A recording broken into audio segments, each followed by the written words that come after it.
In many cases, to add additional functionality when the dialog box is not in control, all we have to do as developers is simply create a node called CQEditConfig and set up some special parameters in there, and that will add in some functionality. So for example, if we want to give the users the ability to drag and drop images from the content finder to our dialog box, we could set up a CQEditConfig node to actually make this happen.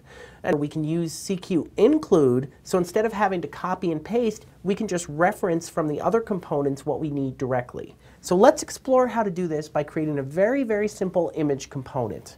So the first thing I'd like you to do is go up here to your content folder and create a brand new component. So here I'm just going to say new component, and let's call this component my image, and I'm going to call it training image component, and then the description is going to be a simple image component.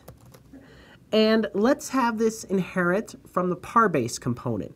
So what I'll say is I'll say foundation components slash parbase. And remember, we utilized this before. The parbase contains the image rendering scripts that we need. Let's put this back in our training group to organize things nicely. And let's let users only have parents from the paragraph system. So again, type in asterisk slash asterisk and then the word parses to indicate the paragraph system, just like we did before. Okay, so go ahead and click Finish and go to your My Image and open up the JSP here. I'm going to close off my title image. And then in the code snippets, you'll see there's some simple code under myimage.rtf.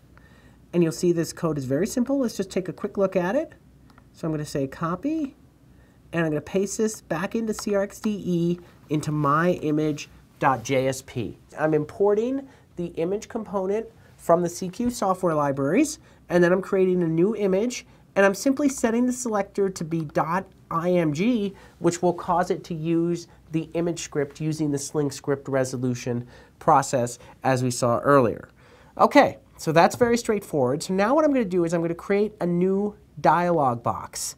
And then instead of cutting and pasting the smart image, I'm going to use a CQInclude to refer to it from the foundation image directly. So that's very powerful. So let's explore how to do that.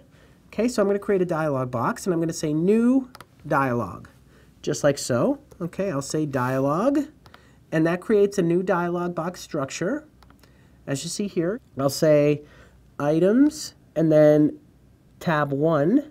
So let's define the following properties on the items parent of tab 1. So let's define these properties. So the first type I'm going to say is I'm going to define an X type. And then instead of saying text field or something like that, I'm going to say CQInclude, like you see there. Okay, and then I'm going to define another variable called path, which is going to define the path to where that CQInclude should be.